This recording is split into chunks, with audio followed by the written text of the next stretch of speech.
What up, guys? Jason Guyman here tonight. And tonight, I know I put what I put on there, but it may change. I'm sure it will change. If you want to learn how to grow a Christmas light business, you definitely want to hang out and listen because we're going to talk. And I know I put this on the pressure washing channel. And honestly, if you want to learn how to grow your pressure washing average ticket, I put the average how to get your average ticket up. In all, business is business, and you can take these principles into either one of them. And so tonight we got Paul Gardner on here learning about. He's a good friend, and he is one that if you haven't heard him speak, he is definitely worth speaking. And he has grown several businesses, not just one, but he didn't just happen overnight, right? I feel like a lot of people in this generation, even more and more, is everybody wants this to get paid a lot of money and not do any work. And even as Paul was running 5, 6 businesses, he may not look like he's doing a lot of work, but there's still a lot of work that he has to do to make sure everything is going good. And so that is what we're going to hit on tonight. I don't know where this will probably go, but I'm sure you will get value because every time we talk to Paul, there's value. I know last time we had him on, everybody was like, man, that was a great podcast. So again, share it out with your friends, all of that good stuff. So that way you can help people and let other people learn. But with that, Paul, just and if let me know in the comments how my audio is, especially when Paul's talking. If we're starting to get echo, please let me know so I can mute myself if I have to. So with that, Paul, just for anybody that doesn't know who are you, and where just tell us a little bit about yourself. Sure. Yeah, Paul Gardner. I'm from Virginia, born and raised. I went to college in Pensacola, Florida. I went to a Christian college, Pensacola Christian College. Met my wife there. We just celebrated our 24th anniversary this week. That's awesome. And- Yep, yep. And then 6 kids later, still trying to figure it out. So it's like business.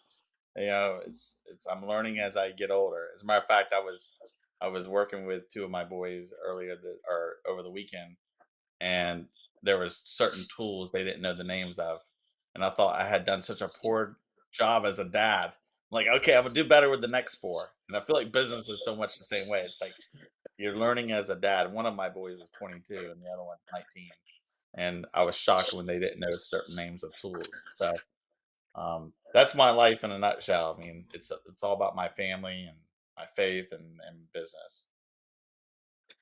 Good point. So, one of the things that when we first started this out, um, I want to hit on what I actually named this because I feel like it is important that we name it what I did. But before we get there, I know we got some pretty cool people in the audience I want to hit on. We got Ventura checking in, ready to learn. Superior, been contemplating for the last 2 seasons, but finally pulling the trigger, adding Christmas lights this year, which is great. We got JC in the house. Good evening, gents. Happy Xmas Eve in August. And then I did see my audio is echoing a little bit, so I'll probably be muting myself when I talk to Paul. But with that, what let's talk a little bit about the average ticket and getting it up. And I know you're in a lot of different businesses and you know the importance of this, and you know that I preach the heck out of this. And this is year 4 or 5 for you. Let's talk a little bit about what that means to you of getting your average ticket up. Not, I know a lot of guys I talk to them, and one guy's in the group and his average ticket's like $400, and he's trying to give all these people advice, and it's like, dude, you need to take some advice first before you start giving advice. And if your average ticket's $400 or $500, what are some things that we can do to be able to get these average tickets up here to the $2,000 range? I think the main thing is really understand the cost of doing business. Too often, I see guys in any industry. I see this where they don't seriously know what it costs to actually run their business. They always look at it and say, "Oh, I just sold that job for $500 and it only took me 2 hours." And they forget about the fact that there's all that cost that it took to even get that lead in the first place, to get those people to call you or to know about you, the advertisements. There's also the idea of paying those employees or yourself, even outside those hours, all those times that you're having to spend working inside the business and where that time is allocated to. I think there's also a lack of understanding of just like simple costs like fuel, insurance. Uh, so often we forget about taxes.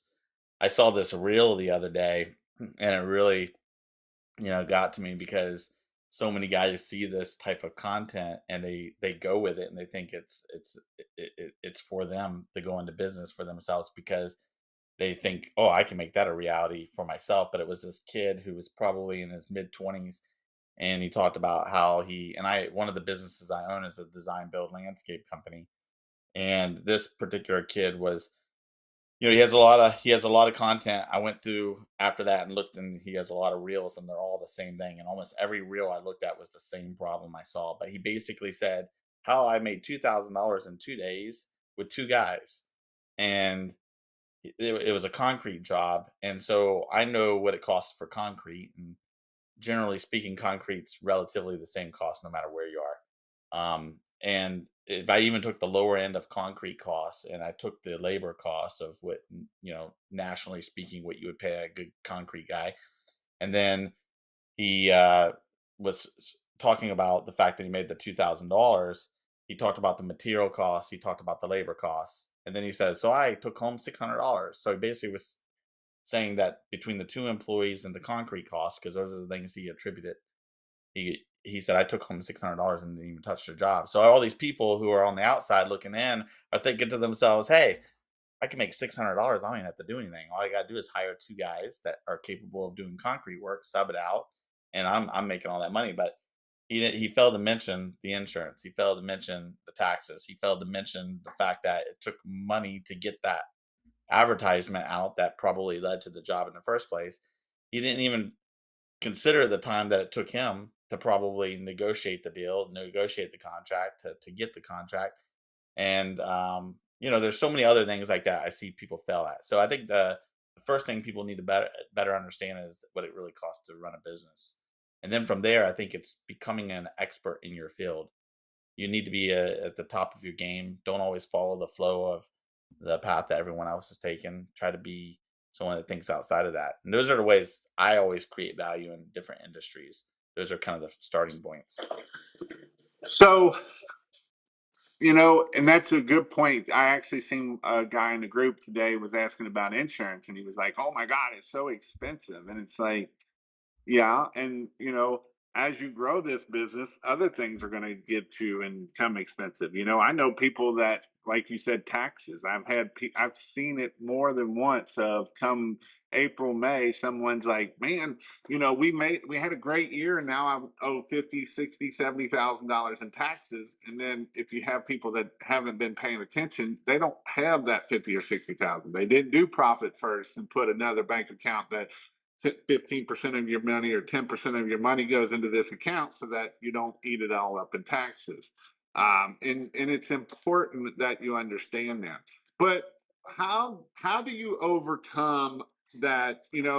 Just because, man, Jason says that you should charge high pricing and all of this, but nobody in my area is charging that. I'm not. I charge. I'm in Virginia, and I'm at $7 a foot, and there's nobody in Virginia charging that because I haven't seen them myself. So how do you overcome that mindset? And a lot of this is mindset at the end of the day. Yeah. Well, I'll tell you, here in my local area, most people are not charging even $6 in some cases. There's guys out there already advertising on Marketplace $200-300 just to put up your lights. So I mean I have the same situation that most of you do in your location. I would tell you that I really don't pay attention much what other people are doing. I think you can spend too much time worrying about what the others are doing. and then it becomes a conflict with your thoughts. What I concentrate on is, like I said before, is trying to be the best at what I do. And generally speaking, I will say that most people aren't able to get $7, $8, $9, $10, especially a foot, because you know what? They're probably not worth it because of the work they're putting out. The performance isn't there. The quality of the product, the quality of the service, the quality of the delivery and the installation. And so I would say that most people are just concentrating on what it costs to for them to do it in their mind, and it's usually, "Oh, it cost me $25 an hour for this guy, so therefore it cost me 6 hours," and that's what they think. And then the other thing is, what did I charge? And so in that, you know, spread, they think they've made X amount of dollars. When in reality, they need to understand the cost of doing business, and then they need to realize that in order for this to be sustainable, because it isn't about making $100 an hour, $200, it really has nothing to do with that. It has more to do with understanding the value of the service you're delivering, and if it's sustainable with the type of marketing you have to do. Because you are going to have to overcome some hurdles if other people in your market are charging $4 and $5 a foot, $6 a foot, and you're charging 10 like we are. You're gonna have to overcome those hurdles by out marketing the other guys. You're gonna have to do a better job at putting yourself in the right channels, and marketing to the right people. And those things cost money to do. No, I agree. And I wanted to hit on this just because it is important, and I feel like a lot of times don't believe me that people can get $2,000 average ticket, and that you can. I know people that are getting $3,000 average tickets, right? And Dan and Lindy, they're close to $3,000, and so this is what you can get by charging premium pricing. And you know there is a point that you might get too overpriced, but there's also a point of where you need to be at and keep selling what you can. And I know people that their average ticket's 5 grand. Down in Florida, there's places that people are their average ticket's 5 grand.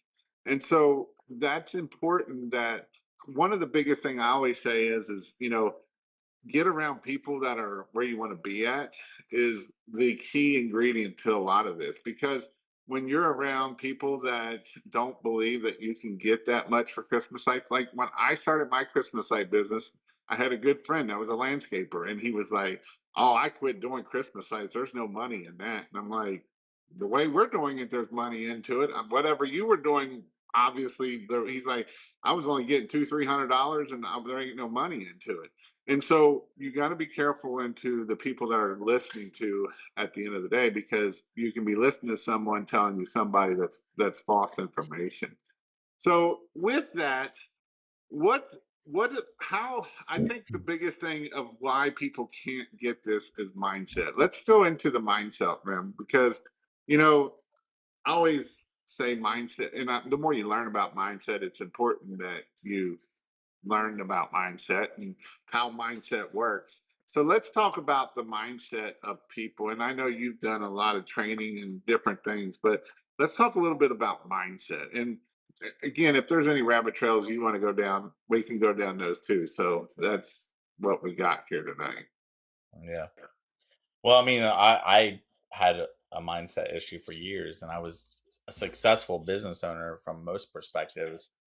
A lot of when I started my sign company 25 years ago, I probably did what the average person does that starts a business. I called the competition, and staged me as a customer, and really just based my pricing on what other people how they were pricing things.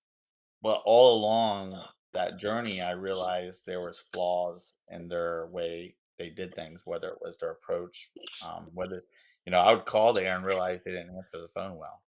I was like, their customer service is horrible. The person on the other end is rude. I can do better than that.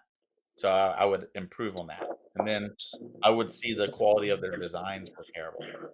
And then I would see the quality of the delivery or the product. Their marketing materials looked horrible. And so in every area where I saw they were doing something wrong, I would improve on it. So I always thought, well, that's good because I'm a better company than them, but I'm still charging the same price. And in reality, I was actually costing me more to do those things. But I also realized this I didn't want to be the guy that was living paycheck to paycheck. And I wanted to grow an operation that was sustainable not just for myself, but for the guys that were working for me. So if something were to happen to me, how would that change if Paul was not in the picture or if something happened to Paul? Because I saw it happen firsthand with a friend of mine who fell off a ladder, got injured, business went under because he wasn't able to perform. And so that really woke me up to think, okay, I got to be able to run this business without me having to be the doer. I was still the guy that was involved in doing the task day after day after day. The decisions were all coming to me. Even the designs at the time, the installations were still being orchestrated, organized through me. And so after all that, I realized, okay, maybe I'm not the best guy for the job. Maybe I'm not the person that has to do this, but I had to have a mindset shift to understand that there was a better way to organize myself as a business owner and to put people in those places and train them better and to get them in a place where they became better because they were dedicated to that position. They became better than I ever was at that position. And then I saw it firsthand how my thoughts on that changed on what I was able to pay people. Because a lot of times I had this idea or this impression I couldn't pay people X amount of dollars because I myself was not making it. So how am I ever going to pay the guy that's ridiculously good at that position or a dedicated person for that position? And now I have dedicated people working in those positions that made more money than I did when as the business owner working in the business. So a lot of those things change as you learn these things. But the best thing you can do is put yourself in a room of guys that are already doing that. And the mindset shift happens when you hear from them, when you talk to them, when you see their energy, when you see how it actually does work. But when you're sitting in rooms with guys that all have a comparable resume and they're all fighting for the same turf, you're not going to change your mindset a whole lot. So I found it's much easier for me to sit in a room with less people, but people that are more successful than myself, and to realize that, hey, there are guys that are doing this on a much grander level than I am. And all of a sudden, it gave me the confidence to inject those philosophies into my own business. So that's one mindset shift that I had in my own experience of running my first business, which I still have to this day. And how long did it take for you to have that mindset shift? Well, I would like to sit here and say it happened like that, but it probably took much longer for me than it took most would take most people because I don't know. I think I was a little hard headed. My dad was a farmer, and if there's one thing my dad taught me is hard work, and it was all labor. Get up early, go to bed late. Get up early, go to bed late. The same routine, and it was just all about hard work. So I physically felt like I had to experience hard work physically in order to accomplish anything in life. And although I like to work, and use my hands and use my legs and use my brain, I've realized that I don't always have to break a sweat. I don't always have to use muscles or strain my back and put myself in a position on a daily basis to accomplish a whole lot. And although I might allow myself to do that on occasion, I still found that it's much better for me to concentrate in certain areas of my business and be more specific and intentional about what I do, um, than let those other people who are maybe better qualified for other positions to do some of that work. And listen, there's guys that actually, I have a 71-year-old that works for my landscape company. The guy could out shovel anyone any day of the week, 5 days a week, 10 hours straight. I mean, the guy puts in 3 hours. And he's Hispanic and he doesn't speak very good English. And he's worked for me a long time. This is kind of embarrassing. And one day I went up to him and I said, "How old are you?" Because we were talking about age. And he goes, "Oh, I'm twice your age." And I said, "Well, how old are you?" And his name is Francisco. And he's 71. And I thought I misheard him because he said it in Spanish. And so I looked at his brother, who his brother's 54, and I go, "How old did he say 71?" He said, "Yeah, he's 71." And I'm like, "You gotta be kidding me."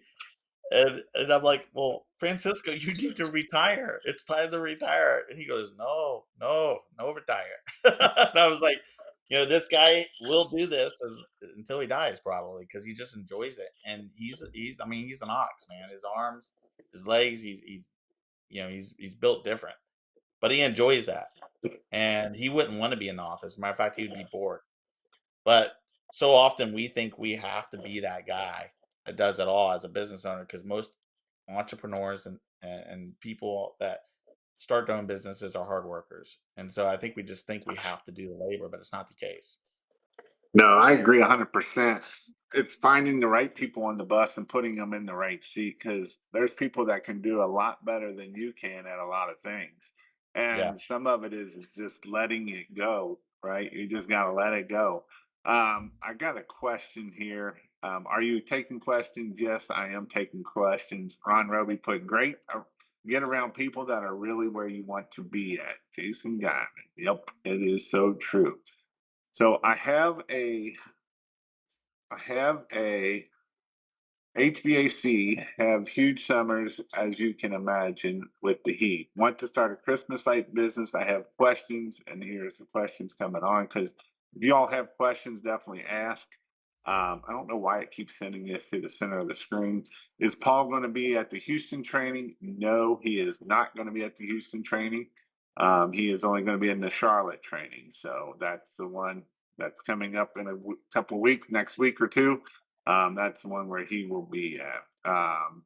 Is it too late to get training going to the first into my first year? It is not. I've had people get it at the end of I always talk about Jeremy Main. He was at it was like the Halloween weekend. He ended up doing 30,000 his first year. Last year he did a half a million. This year he probably gonna do a million.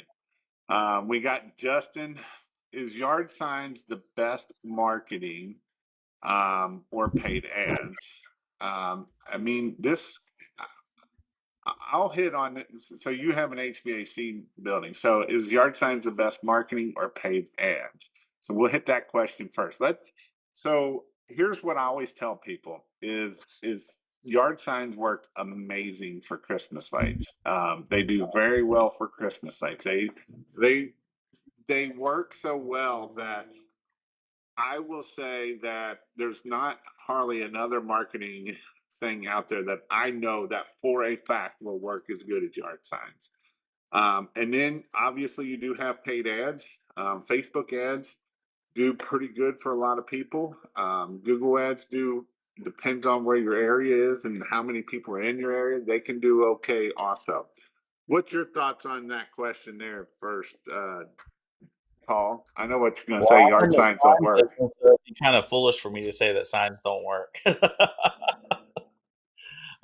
Yeah, signs absolutely work, especially, I mean, in my experience of being in the home service industry, I find them to be some of the cheapest form of advertisement possible. I think it has a lot to do with design and placement. I see a lot of yard signs that aren't well designed, and I see a lot that aren't placed well. So my concentration as far as placement is to put them in the areas where I want the business or where those people shop. So specifically with yard signs, I'm gonna hit whether if you're speaking of Christmas lights, I think if you're in the HVAC business, everybody needs HVAC. I don't believe everyone needs Christmas lights, or I'll put it this way: not everyone is my client. HVAC, I would say you're probably in a different situation. You probably put their signs anywhere, and you'll be all right. But I also think design's going to matter. Most people complicate the yard signs and put way too much information. And I'll tell you, it generally speaking, it really doesn't matter if your logo or your name's on there. It's just what do you do? How do you get in touch with them? That just be very specific. What is it? What service is it that you provide? And then how do you contact you? Um, yeah, I definitely think yard signs are a great form of advertisement, and everyone should be using them, except Um, for the guys in Fredericksburg, Virginia. best way to buy materials in bulk or per job, you are going to kind of buy them in bulk because they come in 1,000 foot rolls. So obviously, I always say that an average house is 200, which that's a little high. It's usually the average is around 160, 170, 175, depending on how big your houses are in your area, is going to be the average house that you're going to install. But I always say 200 just so that way you know you got enough material, because the last thing you're going to want to do is run out of materials. Obviously, you can go to christmaslight.io and get your materials there. I appreciate it. But you can do the starter packs, and the starter packs have different amount. But even if you do those, make sure you get more females and more um, extension cord, because you're going to use way more than you ever think. So your extension cord, you're going to use a crap ton of it because you actually make it on your own, and you use a lot of females. So those are the two things that I would highly suggest. And then your last question is subbing out roofing, $3 a foot to a roofing company. I would say that's probably a little. You're giving away a lot of profit at that point. A lot of people I know that do the subbing out will sub it out for $1 a foot or less. I do know some people that do $2 a foot, but $3 a foot would be a lot. So that would be my side of it. That's kind of where I'm at with that. I'm Um, assuming Justin's talking about subbing out the installation. that's what I'm assuming. Yes. Yeah. Yeah. Yeah, I mean, I don't know what your opinion is, Jason. I would avoid subbing out installation if you could. I I don't like that concept at all. I've heard guys talk about that, but I want to control the product delivery more than anything. Uh, I c- there's certain aspects of the business I can only control so much of it. Obviously, if you're buying product, you might get a bad batch of something, but I can make a lot of that up on the service side of things. It's just like in a restaurant business. If the cook does a bad job and he delivers a bad steak, it's not cooked right, the service will have a lot of dependency on how well that customer's response is to the whole situation. And so I always want to be in control of the service aspect of things more than anything. And that's something, and I kind of agree with you on that. Keeping it on your own, because then you can, because if you're subbing it out, and I'm assuming you're going to 1099 them or whatever it is, are they taking when they're doing the jobs, are they doing that? You know, you got to make sure, obviously, you got to make sure they have their insurance and their workers' comp on their guys. So that way, if they fall off, you don't get sued yourself, and those kind of things too. But like, I'm kind of with you on, you can't control the product at that point of what they're doing and how they're doing it. And it's not that it's hard, it's just a matter of they don't care a lot of times because they're only making $1 or two, even at $3 a foot. They don't care. They just getting the lights up at that point. Yeah. Oh, here's the thing, guys. It don't matter how old you are or how young you are. You can start a business. Odin started when he was 15 years old. He couldn't even drive. Last year, he was able to drive. He's 16, and he did fairly well for himself for being a 16-year-old. So that is pretty awesome. I'm excited to see when the young people. He came to our class last or this in the spring, and asked lots of questions, and he's going to hit $150,000 this year. And so that's what you can do with the Christmas light business. Again, it doesn't matter how old you are or how young you are. That is limiting beliefs at the end of the day, and so that's where you are. Um, Yeah, 'cause look how young me and Jason are. I mean, right, we're right. really young. We're still in it. I still got most of my hair, and it's not all gray. I have seen one. Actually, haven't seen one thing happening here lately. Is I can't. That fine print is starting to get smaller and smaller and invisible, kind of. So might have to look at getting some readers before too long. Well, to So answer your question, Odin, I do think you should put your website on the sign. And I would ask this of anyone who's considering putting their website on the sign. Make sure it's legible, one, but also make sure it's an easy to remember website. So many people have complicated domain names, and I don't understand why that is. You want to keep it simple and to the point. So anyone seeing your sign for a few seconds, the average time frame that someone sees a yard time is 3 seconds. Now, there's obviously the case where a person might be pulled up to a stoplight and your sign just happens to be present at that intersection.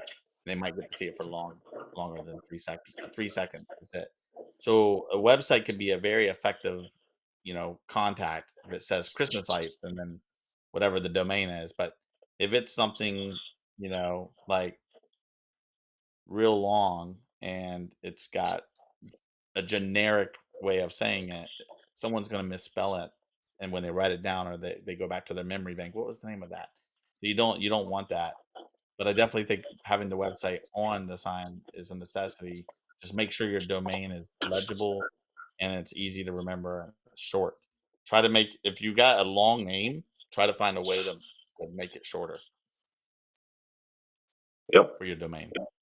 Um, Thanks for your input. I know you recommend getting off the truck, but I know that I will be on the truck for at least this season.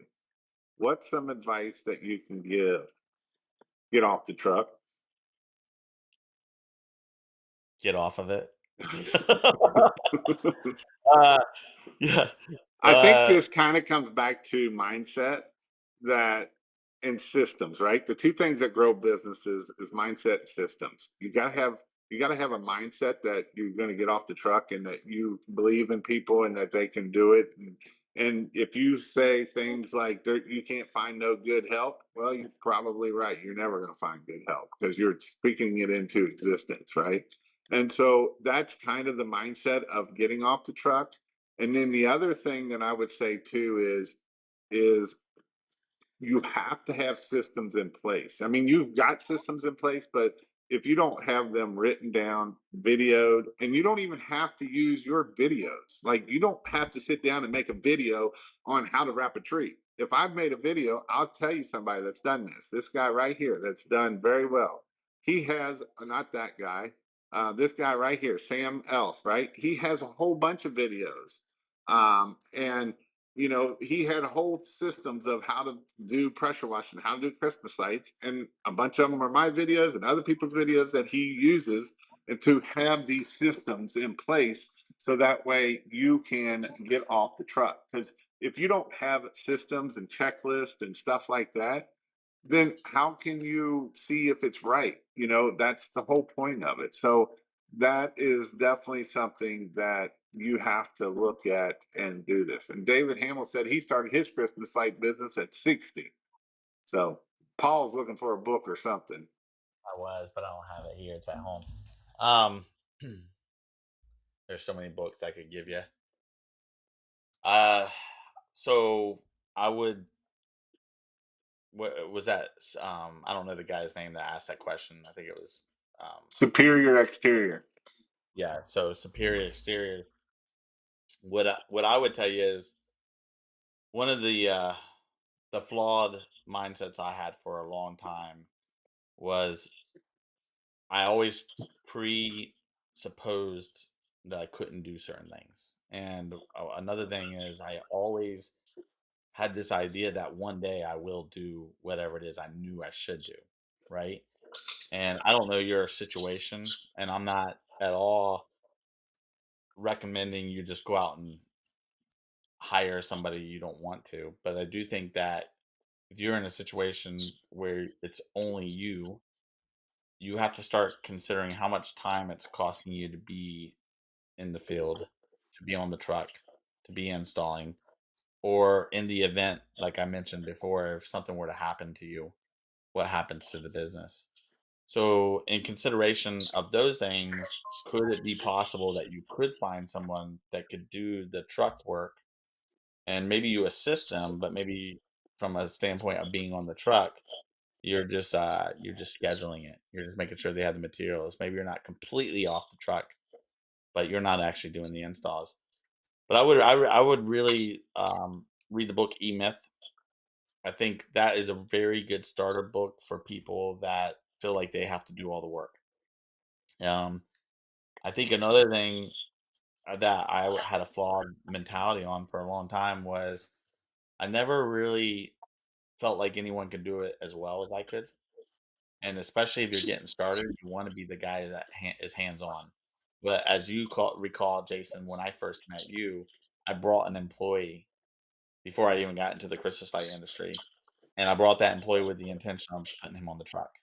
Now, I did go out in the field the first week and a half because I wanted to get my hands on it. I wanted to help do some installs. And throughout that season, I did a handful of installs. But since then, other than a situational thing, I've not been on the truck. I don't help out. I don't have to. I have a much better qualified staff. Matter of fact, one of our guys on our management team, he's a full-time guy. He was talking today.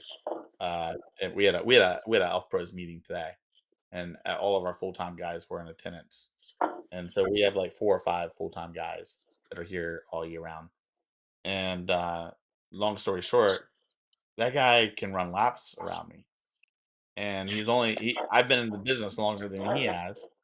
I've been a business owner for 25 years, but he can run laps around me. Why? Because he's more experienced in the field doing it. And then, yeah, he knows my qualifications over here, right? And he respects what I bring to the table.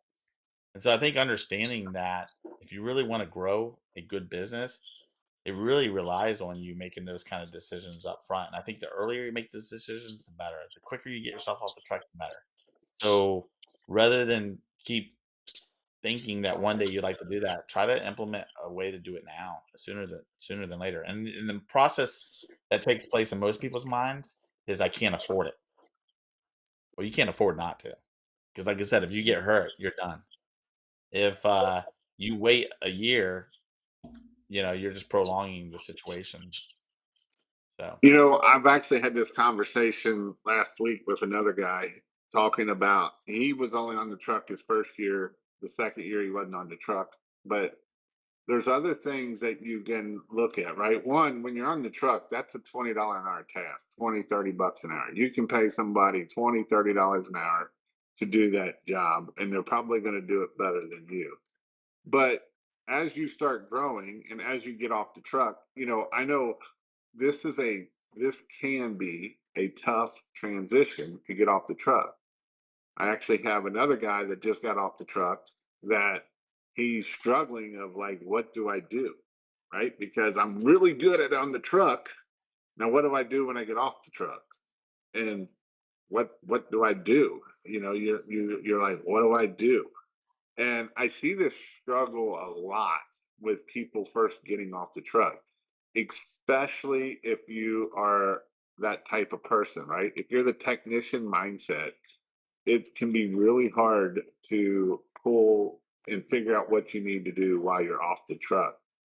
And there is a lot of things that you can start doing and focusing on and growing by getting off the truck. And it's not always easy, but it can be done and you learn it. And once you figure it out, you learn what you might be good at. And here's the thing, getting off the truck is one thing, and then a lot of people get into the point of sales, and they do all the marketing, and they're into that job, and then and they're doing the bookkeeping, they're doing all that. You also got to get all the truck on that too, because some of that you're not able to do. You're like, well, I can do all the bookkeeping, I can do all this stuff now that I wasn't doing before, but you're putting yourself right back into a position that you can't envision where this business is going to go at in 10 years, and what your goal is to be able to hit $100 million or 10 million or 5 million or $1 million a year, right? You will never get out of that because you're always in the trenches and you're always trying to figure out that one thing. And you know I put it at this way with the person I was talking with is, you know, as a team, you have a head coach. You can have an amazing offense guy, but you have crappy defense. Well, they're going to score just as much as you are, and you're both not going to win. And so that's why it's important that each person on your team has their spot, so that way you can grow as a team and their specialty in that, and they're way better than you are. And that's the whole point of what you're trying to do at the end of the day. yeah, We got we got Paul Grismo from Washington. what's up, What's up? Paul? What's up? Sam said definitely website domain should be under 5 characters long plus .com if you can. Sometimes that's hard to do. Start wearing your merch right now, guys. People are starting to look. I agree on this. Um, you will get people being like, you get two classes of people. One, Christmas is way too far away, or I love Christmas. And that's really cool to be able to hear that. Are you going to do a deep dive into business structure at your next in person training? So the next one is going to be with Paul. It's going to be with Dan and Lindy. We're going to kind of go over systems. I go over a lot of marketing. I don't know what Paul's going to go over exactly, but he always brings amazing. What do you, Paul's coming up there? What are you going to bring to the class this week, next week? Well, yeah, next week. I am gonna. I'll share some of this technique, but I've never considered myself a really good salesperson as far as sales techniques, but over the years, I've grown in my confidence in selling my product because I believe in what I'm selling. And one of the things that I'm going to share is just some techniques I've learned um, without having to force a sale and really just educating your customer. And I think the last person that comment was with outdoor lighting. I do a lot of outdoor lighting, and I just experienced this. I think it was yesterday. It was yesterday or the day before. And long story short, there was this back and forth conversation that had been going on with the sales rep from our company and the customer, and they were about to do a demo, but basically we have some minimums, and we had some conversations that we looked at this particular house, and this is a rather big home on 5 acres with lots of landscape. Long story short, the customer said they had already worked with another landscape lighting company, and they were getting quotes of $8,000. So they were upfront with us about that. But when in reality, they told us how many fixtures there were, and there was a total of 17 fixtures. And right away, looking at this house, I did just a takeoff on the house alone. I'm like, look, there's 25 fixtures easily on the front yard, not including pathway lights. So having that understanding of that allowed me to jump on the phone call with the person. I said, hey, do you mind if I interject and y'all can watch me educate the customer? And these are the kind of techniques I people can pick up on as we do role play. So I'd love to do some role play. And I've got some materials that I'm going to be sharing during that and doing what I did and what I've learned to do and how I teach my staff. But I had a new sales manager. I wanted him to see me do this in real time. So basically, what I did is I educated the customer, and the customer acknowledged that, hey, I don't know anything about lighting. You and this other guy are the most information I've ever received. And I, without seeing the quote, I told him, I said, well, I can tell you right now, just based on the information you're giving me, they're doing all uplights, and all they're doing is spotlighting the house. And that's not good. I said, I'm not trying to sell you anything other than a design here. And the design will allow me to provide fixtures, and the design will allow me to do uplight, downlight, sidelight. I'll be using different fixtures. I won't be using the same fixtures. And so I explained Kelvins and viewing angles. And by the time it was all said and done, I mean, this guy's listened to me ramble for 5 minutes. And he said, he goes, yeah, I've definitely learned a lot in the last few minutes. Yeah, more than I did from the other guy. And I told him flat out, I said, "Look, you're looking at $20,000 minimum to do just a house, and that's not including all the things I see with your landscape." And for him, I know going into this, he had no concept of what this was going to cost him. And Jason, you've heard this story, but I'll share it again. It's like I had no concept of what it was going to cost me when I bought my first hot tub.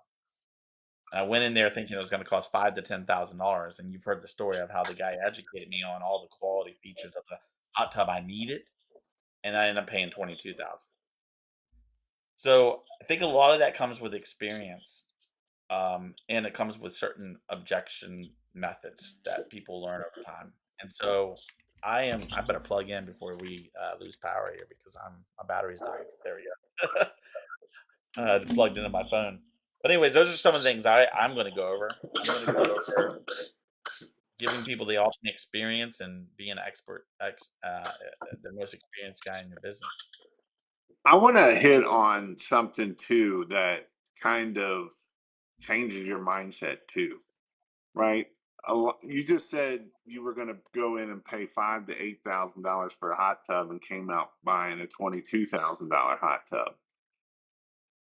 It's one of those things that, and I know sometimes you can't do this, but it's getting into the mindset of your customers and what they're looking for and what they do, right? Are you spending that kind of money to understand what they're dealing with and what understanding how time is so valuable, and that's what, at the end of the day, that's what we're selling is time. And so, the whole thing of buying things like that or going to restaurants that maybe you wouldn't always go to and spending extra is a little bit different, right? Maybe it's you're getting your house clean. Maybe it's something that's different that changes your mindset at the end of the day is important to understand what your customers are going through. A lot of times I understand and I know that, you know, I I was poor when I grew up, right? And we never had any of those things. Nothing. We did Yep. everything our own self. And that's not what our customers think. And when we're trying to do what we think versus what our customer thinks, it's two different things at the end of the day. A $2,000 average ticket is amazing for them to have a memory that's going to be amazing memory for the rest of their life. That when their grandkid come over is priceless. $2,000 was cheap, right? But we would have think, well, it's just Christmas lights. I'm just going to go put them up myself and not worry about falling off the roof. And now I can't do my job that makes me $300,000, $400,000 a year because I'm falling off the roof and now I can't support my family. So it's a different mindset of it. A $2,000 average ticket for someone making $50,000 is a lot of freaking money. But $2,000 that they have an average of two to $300,000, that's nothing at the end of the day. So just a food for thought on that one. Yeah, no, I think that's good. Um, I think you probably see this more than I do, Jason, but a lot of these guys within your group and other groups, I've seen it. It's like they don't believe it's worth whatever, $8, $9, $10, $12. Well, if you don't believe it's worth that, then guess what? It's not. It's not. And the reality is you don't understand the mentality of the people that do believe that it's worth that. I had a guy that was working for me in sales, and I heard him on the phone telling the prices.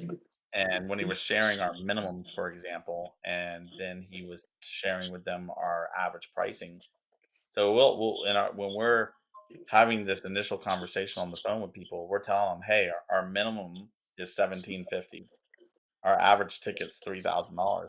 When we have that conversation with people, they'll tell in the tonality, they'll tell the way you say that whether they think it's worth it or not.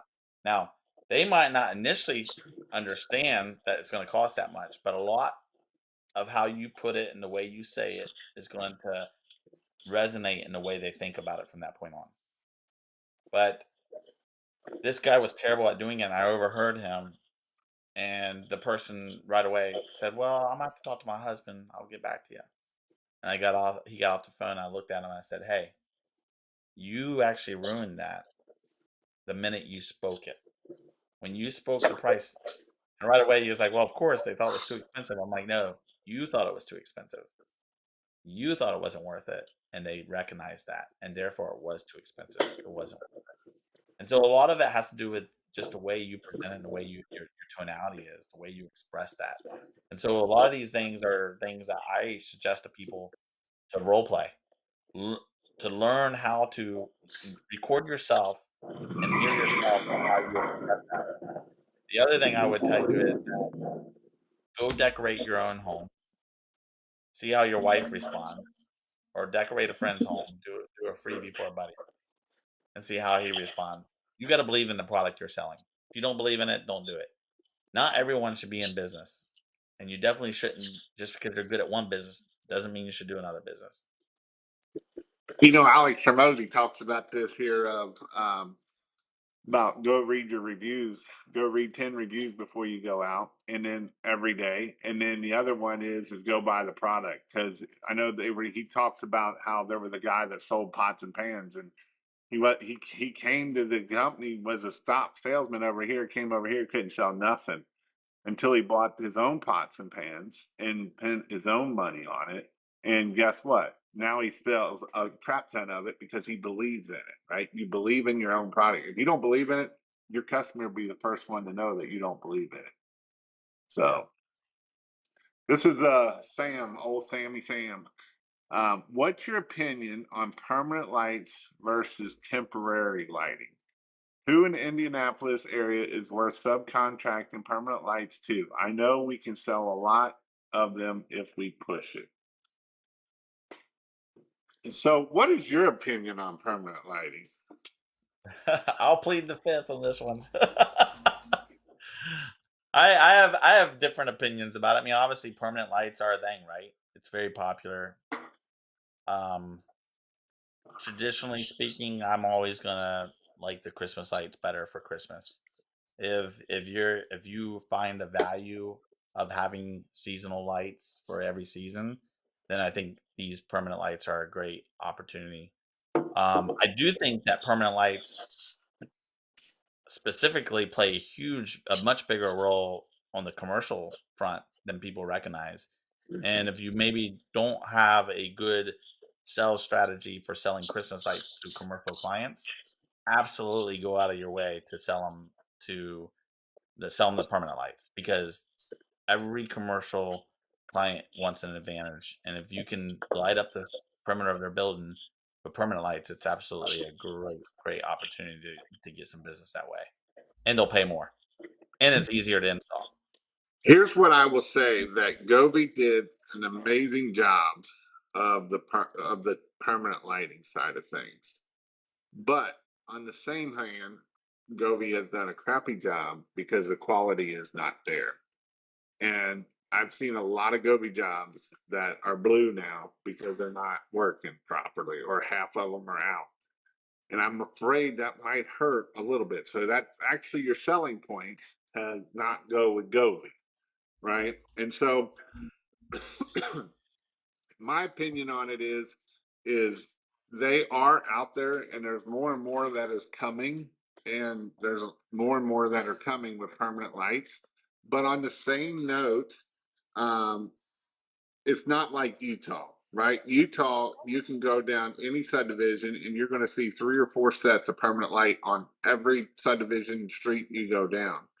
Here, I know where about 10 or 15 houses are because I know where they are, and that's about all you can find around here. So again, I'm not, permanent light, it is starting to take off more and more. And the other thing too is you can sell it a little bit as, safety, because we can turn on the lights that, we can light up the house and it's not always dark, and architectural lighting. And yes, we can do some of that. But that's kind of my opinion on it.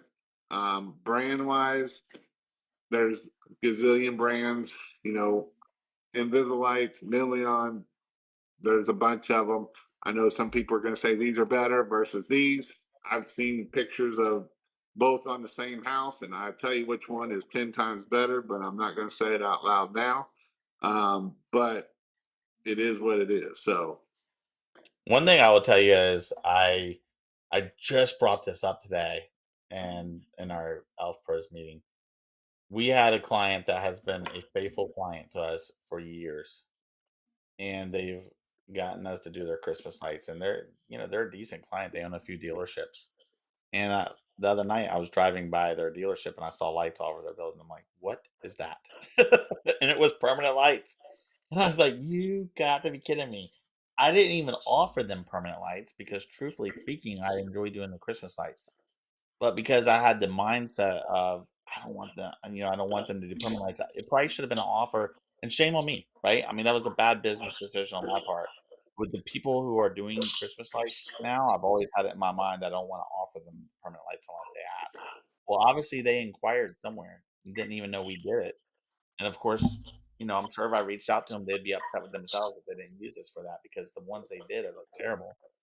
Um, but I do think the Invisalign product, and I'm not just saying it because you guys have it. It's just it's a great product. I was actually shocked at all the things I wanted to check to make sure when I was looking at the product, to see if I thought it was a good brand or not, and if it lived up to the test. It's a great. So if you want to do a lot of permanent lights on homes, yeah, Invisalign one of the better products out there. Um, we're getting close to time here. Paul is legit, is what Paul says, because his name's Paul. What's up, Artie? Um, Appreciate the call. I don't know. We got questions here. What would be a good permanent lighting? I'm looking for 70, 80%. However, I have had a supplier suggest that 40 to 50% is good. What is your opinion on this? Well, I think one of my biggest opinions with you is you're in Canada, eh? And you got to pay all the other stuff, so you got to charge. Otherwise, you're going to be paying it all out in taxes before you ever make any money, and also getting it to you also. So, I uh, can tell you that we're getting, depending on the type of install and how many feet, $30 to $40 a foot. So that's our going price for installing permanent lights. how much are you getting? $30 to $40 a foot. Yeah, I'm going to have a tone of questions. I'm killing myself in the field. I love doing landscape lighting, but Christmas lighting is dangerous and cold in New York. Can't wait to meet you guys. Awesome. Uh, Are you coming to the training are you? next I week? think he is. Awesome. Look forward to it. When would you be? When would you and your husband be available? You must be asking about a question. Permanent lights suck. It's all about the magic of Christmas.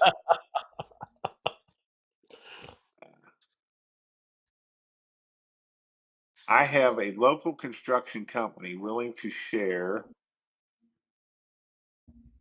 his customer base of 20,000 people to market Christmas light. He wants a piece of pie. How would you go over this, Jason? Thanks. I mean, if he's willing to share it and post it and push you, I mean, I'm willing to give 10% of it. I mean, you're going to pay that in marketing anyway. So if he pushes a $2,000 job, you give him 200 bucks. I mean, I'm not stingy at the end. I know some people be like, I would never give that much. Why not? You're going to pay 10% in marketing anyway. You should be spending 10 to 15% in marketing. Absolutely. Yeah. I mean, just consider it a commission towards whatever jobs he brings to you. Yeah. All right. So we are having an in-person training coming up, christmaslights.io/IPT. I would highly recommend this class. It is going to be in Charlotte. It is 3 days. The first day is all about Christmas lights, how to install them. If you already install them, I promise you, you'll probably learn other ways to install them and different systems and different ways to do things. Every time I've been do it, the last class guy was like, "Man, you just saved me about 3 hours." I was like, "How long is it taking you to do install?" He's like, "3 hours." I'm like, "Wow, you can't get them done that quick, but you probably can definitely get the job done in an hour." And so that's one of the things, the systems that you need to be able to do it, how to price it, how to do it. Um, Day one is all about Christmas lights. Day two is going to be awesome. It's going to be about marketing and sales and Paul and myself. And it's just going to be a lot. And then day three is permanent lights. Dan's going to do permanent lights. So you'll be able to know how to do permanent lights. It's definitely the biggest thing I would say, is yes, you're going to learn a lot in class. We'll do role play because I love to do role play, because I feel like it gets you all out of your comfort zone. And the biggest thing you have to do is get out of your comfort zone. If you want to grow this business, you have to get out of your comfort zone. If you are in your comfort zone, you will not grow this business, because in our comfort zones, we get comfortable and we don't want to do hard things. But you can do hard things. It's something that you can do, and you can do hard things. And so if you want to go, christmaslights.io/IPT for in-person training. It's going to be awesome. It's one of those things that as you keep growing your business, and I know people that come year after year to my class, and why? Because they learn year after year. They've come back and learn. I'm going to talk a lot about AI. There's a lot about AI. AI is changing every day. Now there's agents out there, right? And now agents can do stuff for you, and all the AI stuff. And I'll go over AI for about an hour, and just because it's relevant to our business and how to grow. And this weekend is not just about how to install Christmas lights or how to add our business, but how to grow a business, how to think bigger than what you are thinking. I always tell people, if you come to this class, you will make at least 30 to $100,000 if you take action. If you go back and don't take action, you're not going to make no money, because it's all about taking action. And, I will say it doesn't happen to everybody. I have had some people that are on the struggle bus, but they're still at it and they're still going for it.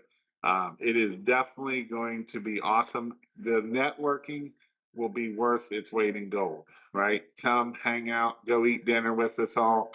If you come to this class and don't eat dinner, you're robbing yourself. You're literally robbing yourself.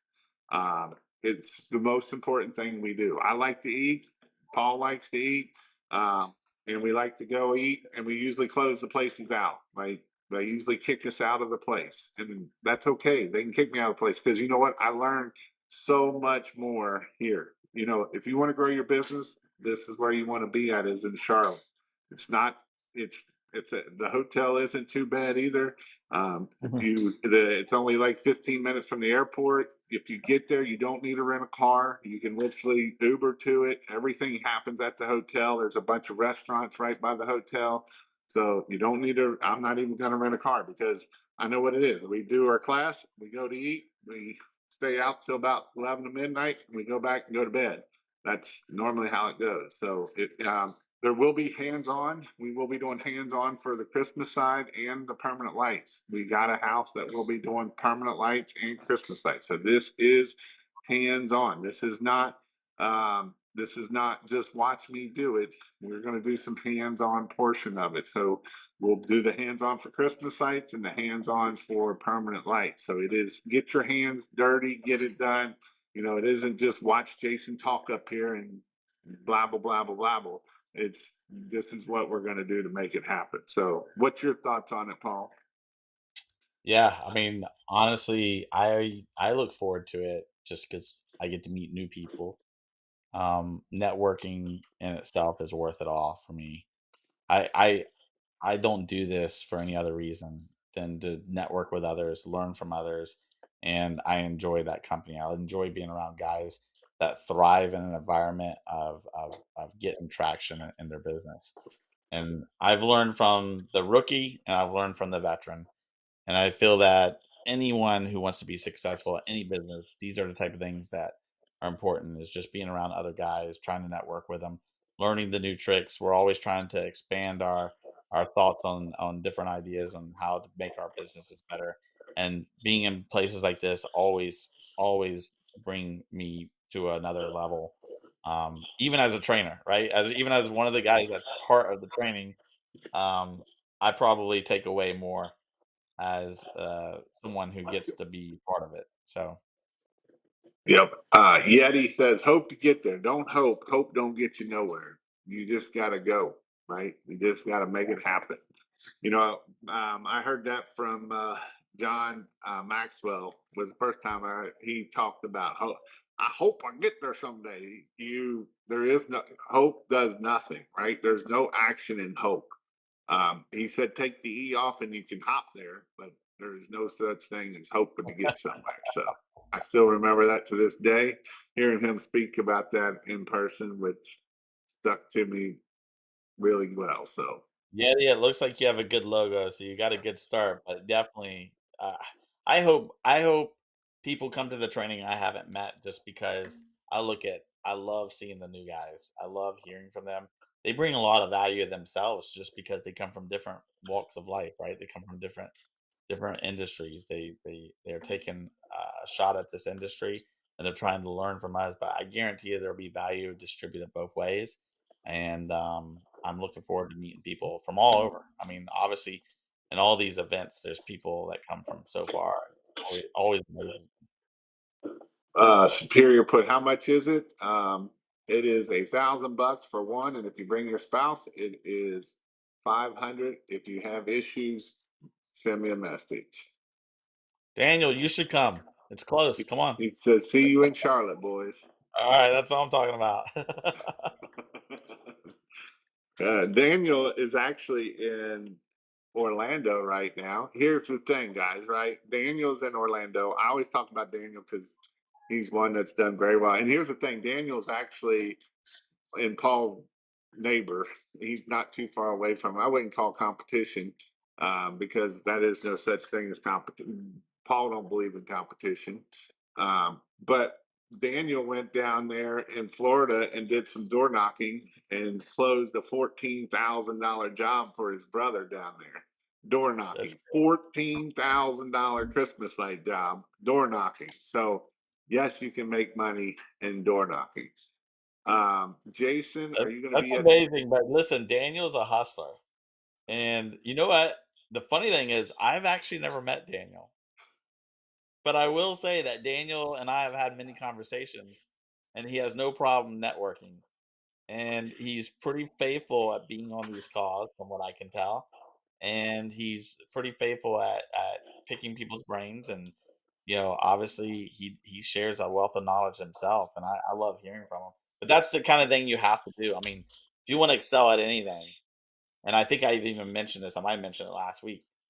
I go to a couple shows in different industries, and every time I go to those shows, there's a group of us that always go out to eat, and the amount of knowledge that's distributed at those mills is something that I would pay 10 times as much as I do to go to these events. And so, if anything, come to these events just to be around Jason and myself and others like us, not because we're not, you know, the best business owners in the world. We're not the best, whatever you call this podcast live guys. I hardly ever come on these things. Jason does a much better job than me. But the reality is the amount of things that we'll have similar situations, and we'll all work through it, and we'll talk about it, and we'll discuss how we have handled those situations. You take Jeremy Main. I mean, I remember the first time I met Jeremy, and just the amount of energy he has and he brings to the table, it gets you excited, right? To be in a room with someone like Jeremy. And then when you hear a little bit of his background and how the things that have worked for him. And Jeremy and myself, Jason, we all talk regularly. We get on phone calls together, we text each other. And it just I don't know how to explain it. I get all excited when I think about the fact that next week I'm gonna be around 20 plus guys that are in the same industry sharing the stresses of the industry, but at the same time, we're gonna be lifting each other up. And so, if anything, come just for those reasons alone, it's worth it. Yep, for sure.